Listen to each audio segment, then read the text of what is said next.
ईद तो हो गई है ख़त्म, लेकिन ईद के बाद की सुस्ती को, लेज़ीनेस को किस तरह से दूर भगाना है कि दोबारा से हम अपनी रूटीन पर वापस आ सकें, अपने किचन को, अपने घर को दोबारा से साफ़-सुथरा कर सकें, चमका सकें।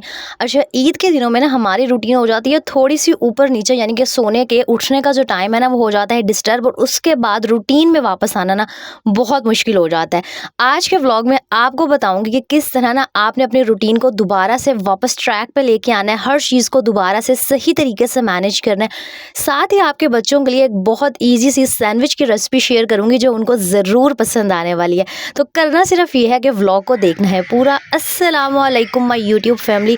उम्मीद है जी आप सब ठीक-ठाक होंगे। अल्हम्दुलिल्लाह मैं बिल्कुल ठीक हूँ।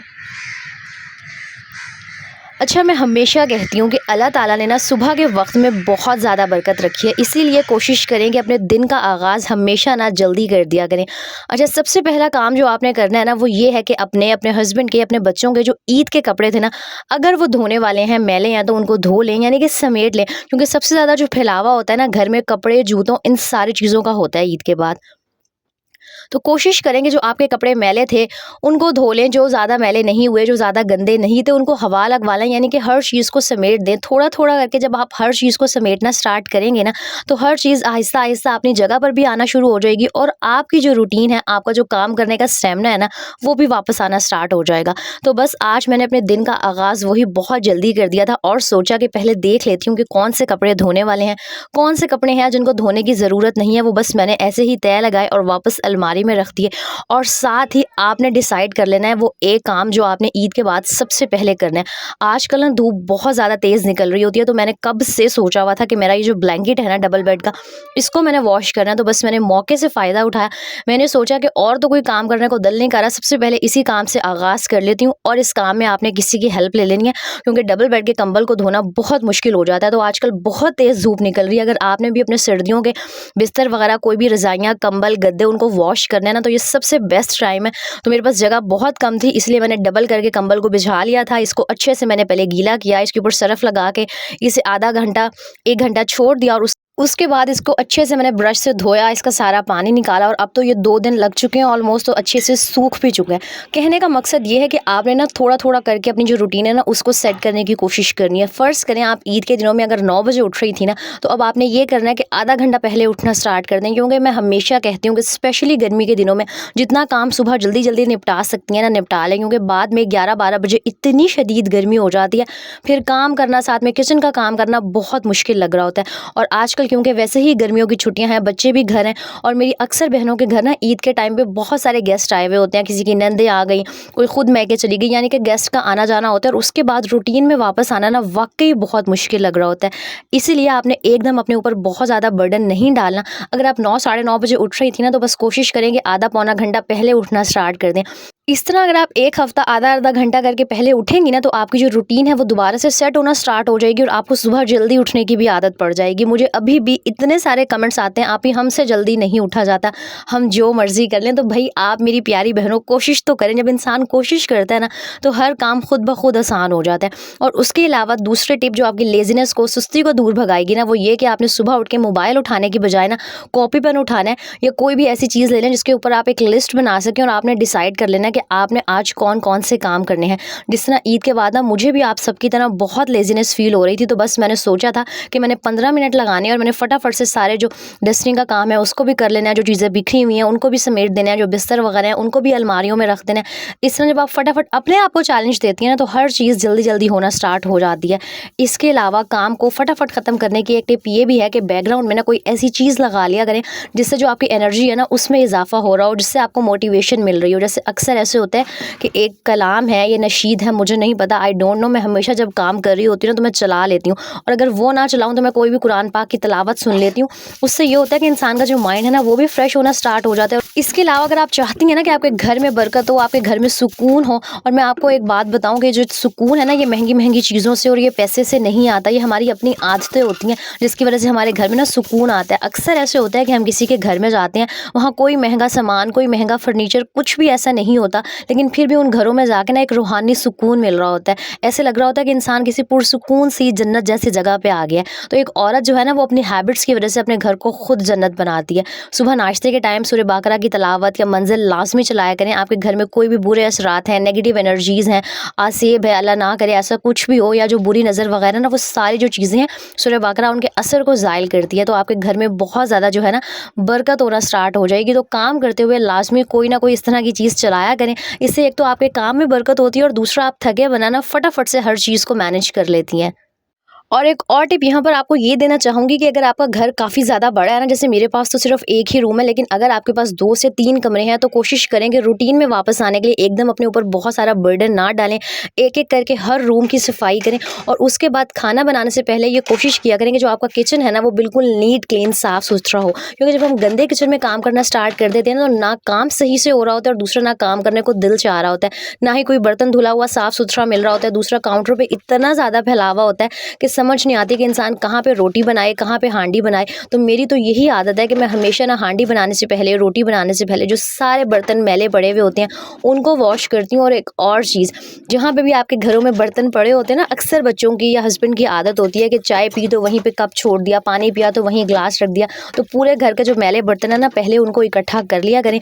और साथ साथ ना मैं बर्तन धो के रख रही होती हूँ, जब तक उनका पानी ड्रेन होता है ना, तो मैं साथ साथ समेट भी रही होती हूँ। क्योंकि अगर एक ही दफ़ा इंसान बहुत सारे बर्तन वॉश कर लेता है ना, तो फिर एक तो काउंटर पे बहुत ज़्यादा फैलावा हो जाता है, दूसरा समझ ही नहीं आ रही होती कि फिर जो दूसरे धुले हुए बर्तन हैं उनको कहाँ रखना है। इस तरह मल्टीटास्किंग किया करें, साथ-साथ बर्तन वॉश करें और साथ-साथ समेटती भी रहें, तो आपका ना एक ही टाइम में जो 2 काम हैं वो ईज़िली मैनेज हो जाएँगे। अच्छा, मुझे ना एक बात समझ नहीं आती कि जो घर के काम है ना वो वाक़ई कभी ख़त्म नहीं होते। ईद से पहले भी हम डीप क्लीनिंग वाले काम करे थे। ईद पर हमने मेहमान नवाज़ी की, इतने सारे काम किए, खाने बनाए। उसके बाद मुझे समझ नहीं आती ये लेज़ीनेस हो क्यों जाती है? फिर मैंने बैठ के सोचा शायद लेज़ीनेस इसलिए हो जाती है क्योंकि जो हमारी रूटीन है ना वो थोड़ी-सी डिस्टर्ब हो जाती है। क्योंकि जब हस्बैंड घर होते हैं तो इंसान के सोने के, उठने के, नाश्ते के, खाने-पीने के जो टाइम है ना वो आम रूटीन से डिफ़रेंस हो जाते हैं। और अक्सर ऐसे होता है कि अगर आपके घर कोई ना आए तो जो इंसान खुद है वो कहीं न कहीं चला जाता है। तो बस फिर जब वापस रूटीन में आना पड़ता है ना, तो वाक़ई कुछ भी करने को दिल नहीं चाह रहा होता। आज भी जब मैं सुबह यहाँ बैठ के वॉइस ओवर कर रही हूँ ना, मेरी जो आँखें हैं वो नींद से बंद हो रही हैं क्योंकि रात को मैं काफ़ी लेट सोई थी। तो सिर्फ़ आपको ये सुस्ती, लेज़ीनेस फ़ील नहीं हो रही, आपके आप ही के साथ भी ऐसे ही हो रहा है। तो कोई बात नहीं, 1 हफ़्ता लगेगा, दोबारा से सब कुछ जो है ना रूटीन पे वापस आ जाएगा। और यहाँ पर मैं किचन की बहुत अच्छे से क्लीनिंग कर रही थी क्योंकि आजकल किचन में गोश्त बन रहा होता है और उसकी जो ऑयलीनेस, ग्रीज़ीनेस है ना, उससे ये जो स्टोव के पीछे वाली दीवार है और ये जो काउंटर है और ये जो चूल्हा है ना, बहुत ज़्यादा गंदा हो जाता है। तो कोशिश करें कि स्पेशली आजकल किचन में, क्योंकि बहुत ज़्यादा खाने बन रहे हैं ना, वो भी रोगन वाले खाने जिसमें बहुत ज़्यादा ऑयल होता है, चर्बी होती है। तो अपने किचन की दीवारों का, स्टोव की क्लीनिंग का लाज़मी ख़्याल रखें, वरना ये चिकनाई जमती जाएगी और फिर एट द एंड ना इसको सँभालना और इसको साफ़ करना बहुत मुश्किल हो जाएगा। अच्छा, ख़ैर यहाँ पर मैंने सारे काम कर लिए थे, बर्तन बहुत ज़्यादा इकट्ठे हुए हुए थे, सारे मैंने बर्तन वॉश किए, पूरा जो काउंटर था उसको साफ़ किया और अब यहाँ साथ-साथ मेरे माइंड में चल रहा था कि भई आज पकाना क्या है? हम औरतों की ज़िंदगी की सबसे बड़ी टेंशन यही होती है कि जी आज पकाना क्या है? तो इस गर्मी में सबसे पहले तो मैं आपको मशवरा तो यही दूँगी कि या तो कोशिश करें कि सुबह उठ के ना नाश्ते से पहले आप खाना बना लें। लेकिन अगर आप ऐसा नहीं कर सकती और आपके लिए ये मसला हो जाता है, तो 1 दिन पहले ना एटलीस्ट जो मसाला भूनने वाला काम होता है, मतलब मसाला रेडी करके आप फ्रीज़ करके रख दें। नेक्स्ट डे जब आपने हांडी बनानी होगी ना, आप उस फ्रीज़ किए हुए मसाले को निकालें, उसके अंदर गोश्त, सब्ज़ी या जो कुछ मर्ज़ी डालना है डालें और आपकी जो हांडी है ना, वो जहाँ अगर आधा 1 घंटे में रेडी होनी थी, तो वो विदिन 15 टू 20 मिनट्स रेडी हो जाएगी। तो आजकल वैसे ही गर्मी बहुत ज़्यादा बढ़ रही है, मतलब एक तो गर्मी होती है ना, लेकिन आजकल जब से बड़ी ईद गुजरी है एक्स्ट्रा कोई गर्मी हो गई है, किचन में खड़ा होना महाल हो रहा होता है। तो इस तरह ना आप छोटी-छोटी हैबिट्स को अपना के अपना जो किचन का काम है ना उनको ईज़ी बना सकती हैं। और मुझे कमेंट करके बताइएगा कि आप कौन सी सिटी में रहती हैं और आपकी जो सिटी है ना वहाँ पे क्या टेम्परेचर चल रहा है। मुल्तान में लिटरली 44-45 तक टेम्परेचर गया होता है और किचन में खड़ा होना और कोई भी काम करना ना बहुत मुश्किल हो रहा होता है। ये तो सिर्फ़ अल्लाह ताला ने हम औरतों को शायद इतना स्टेमिना, इतनी ताकत, इतनी पावर दी हुई है कि हम इस गर्मी में भी ना सब कुछ मैनेज कर लेती हैं। और मैं सोच रही थी कि मेरी जिन बहनों के पोर्शन ऊपर वाले हैं, जिनके पास एसी, कूलर ऐसी कोई फैसिलिटी नहीं है ना, उनकी सबकी वाक़ई बहुत ज़्यादा हिम्मत है। मेरी दुआ है कि अल्लाह ताला ना सबको ये कूलर, एसी वग़ैरह अफ़ोर्ड करने की हिम्मत और ताकत दे और हमारे ऊपर कोई रहमत की बारिश बरसाए। वाक़ई बहुत, बहुत ज़्यादा गर्मी हुई हुई है कि काम करना बहुत मुश्किल हो गया है। अच्छा, एक और टिप मैं यहाँ ये देना चाहूँगी कि अक्सर मैंने देखा है कि हमारी कोशिश होती है कि ईद ख़त्म हो गई या कोई भी त्यौहार वगैरह ख़त्म हुआ ना, तो हम चाह रहे होते हैं कि बस एक ही दिन लगे, सारी डीप क्लीनिंग भी हो जाए, सारे बिस्तर भी सिमट जाएँ, सब कुछ ना एक ही दिन में हम करने की कोशिश कर रहे होते हैं। और बेशक अगर एक दिन में आप सारा काम कर भी लेती हैं ना, तो एंड में आप इतनी ज़्यादा थक जाती हैं कि अक्सर बुखार चढ़ जाता है, इंसान बीमार हो जाता है। तो आपने ऐसा हरगिज़ नहीं करना, क्योंकि जब एक औरत बीमार होती है ना, तो घर का जो पूरा निज़ाम है वो लिटरली रुक जाता है। तो आपने इस तरह का स्केड्यूल, इस तरह की कोई रूटीन अपनी सेट करनी है कि डेली बेस पर बस एक आपने जो है ना बहुत ज़्यादा भारी काम करना है। बाकी जो सफाई हो गई, कपड़े धोना हो गया, बर्तन धोना हो गया, ये तो हम औरतें डेली बेस पर कर ही रही होती हैं। कहते हैं ना, जिस तरह कतरे कतरे से दरिया बनता है, इस तरह अगर आप आज से ही थोड़े थोड़े स्टेप्स लेंगी, थोड़े थोड़े काम करना स्टार्ट करेंगी ना, तो इंशाल्लाह एक हफ्ते में आपकी जो सारी रूटीन है वो भी सेट हो जाएगी और आपका जो घर है ना वो भी बिल्कुल साफ़ सुथरा हो जाएगा। अच्छा, मेरी कुछ बहनें होंगी जिनके बच्चे ना खाने पीने में मेरी बेटी आमना की तरह बहुत तंग करते होंगे। आमना ना बहुत ज़्यादा पिकी ईटर है। तो आमना को ना एक ये चिकन के सैंडविच मैं बनाती हूँ, बहुत अच्छे लगते हैं। अगर आपके भी बच्चे छोटे हैं या चलें बड़े भी हैं, तो उनको भी ये ज़रूर अच्छे लगेंगे। आपने वो जो चेस्ट का चिकन का गोश्त होता है ना, बोनलेस है तो बोनलेस ले लें, अगर बोनलेस नहीं है तो ये जो चेस्ट की बोटियाँ होती हैं वो ले लेनी है और इसको ना दही के अंदर मिक्स कर लेना है और बहुत क्विक बन जाते हैं। कोई इसके अंदर ज़्यादा काम झाम नहीं है। आपने दही के अंदर चिकन को ऐड करना है और इसके अंदर सिर्फ हमने क्या ऐड कर देना है, तिक्का मसाला। नेशनल का आप तिक्का मसाला ले लें, 1 या 2 टेबलस्पून भर के इसके अंदर तिक्का मसाला ऐड कर दें। इसके अलावा आपने इस चिकन के अंदर कुछ भी ऐड नहीं करना।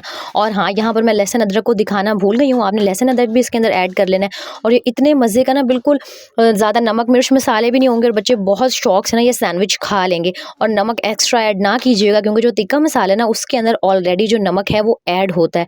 और बहुत सारे बच्चे आमना की तरह होंगे जो कुर्बानी का गोश्त क्या हो गया, आम रूटीन में भी गोश्त खाना पसंद नहीं करते। आजकल की जो जनरेशन है ना, उन्हें चिकन खाना ही ज़्यादा अच्छा लग रहा होता है। तो मैं ये चिकन के आमना के लिए ना एक ही दफ़ा काफ़ी सारा चिकन लेके उसको बना के मैरिनेट करके फ्रीज़र में रख लेती हूँ और जब उसने सैंडविच खाने होते हैं ना, तो इनको निकालो, केचप और मायोनीज़ लगाओ ब्रेड के ऊपर और ये बहुत मज़े के विदिन थोड़े से टाइम में ना सैंडविच बन के रेडी हो जाते हैं। अच्छा, आपने सारी चीज़ों को ना मैरिनेट करके आधे घंटे के लिए छोड़ देना है, लेकिन गर्मी बहुत ज़्यादा है तो आपने मैरिनेट करके फ्रिज में ही रखना है। और बस फिर फ्राई पैन में थोड़ा-सा ऑयल ऐड करना है और ये जो दही और चिकन था ना हमारा, हमने इसको ऐड कर देना है। साथ में थोड़ा-सा पानी भी ऐड कर दीजिएगा, क्योंकि ये जो चेस्ट का गोश्त है ना, इसको थोड़ा-सा गलने में टाइम लगता है। और बस आपने ढक के हल्के से फ्लेम पे ना इसको 20-25 मिनट के लिए कुक कर लेना है। बीच में चेक करते रहिएगा, ये ना हो कि पानी बिल्कुल ड्राई हो जाए और जो आपका चिकन है वो जल जाए। तो गर्मियों की छुट्टियों में ना कोशिश करेंगे बच्चों को इस तरह की चीज़ें बना के दें जो घर पे भी बन जाएँ, हेल्दी भी हों और ना हाइजीन का भी। हम जब घर में कोई चीज़ बना रहे होते हैं ना, तो ऑब्वियसली हम सफाई-सुथराई का बहुत ख़्याल रखते हैं, वरना आजकल शौक से खा लें। हेल्थ पॉइंट ऑफ व्यू से भी अच्छे और दूसरा जो आपको बजट है ना वो भी ईज़िली मैनेज रहेगा। अच्छा, जब सारा पानी ड्राई हो जाएगा, चिकन आपका अच्छे से गल जाएगा, तो आपने इनके बारीक-बारीक से चिकन के रेशे कर लेने हैं। इसमें आप चाहें तो केचप ऐड कर लें, मायोनीज़ ऐड कर लें और बस आपने जो टोस्टर होता है उसके अंदर सैंडविच बना लेने हैं। बहुत मज़े के बनते हैं, लाज़मी अपने बच्चों को बना के दीजिएगा। आमना के साथ मैं भी खा लेती हूँ, इतने मज़े के बनते हैं और बिल्कुल लाइट वेट से होते हैं। तो ये रेसिपी आपने ज़रूर ट्राई करनी है और मुझे अपना फीडबैक देना नहीं भूलना। और आखिर में ना मैं सिर्फ आपसे इतना कहना चाहूँगी कि अपने ऊपर इतना बोझ डाला करें जितना आप बर्दाश्त कर सकें। हर चीज़ के साथ ना अपना ख़्याल लाज़मी रखा करें। अक्सर हम घर की ज़िम्मेदारियों में इतना खो जाती हैं कि अपने आप को बिल्कुल भूल जाती हैं और फिर हमें होश तब आता है जब हमसे कुछ नहीं किया जा रहा होता या हम बीमार पड़ जाते हैं। तो आपने बीमार बिल्कुल नहीं पड़ना।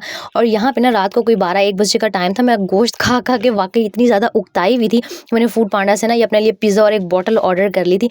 तो वही बात है ना कि लाइफ़ की छोटी-छोटी जो मूवमेंट्स होती हैं, छोटे-छोटे जो लम्हे होते हैं ना, उनमें खुशियाँ ढूँढना सीखें और सिर्फ़ दूसरों के लिए नहीं, अपनी ज़ात के लिए भी खुशियाँ ढूँढना सीखें। क्योंकि जब एक औरत खुश रहती है ना, तभी वो अपने घरवालों को, अपने बच्चों को, अपने शौहर को खुश रख सकती है और एक ये जो पूरा घर है ना, उसको चला सकती है। कहने को ना बहुत छोटी-सी बात होती है कि मैं एक हाउसवाइफ़ हूँ, लेकिन एक हाउसवाइफ़ ना मुझे लगता है कि दुनिया में सबसे ज़्यादा काम करती है।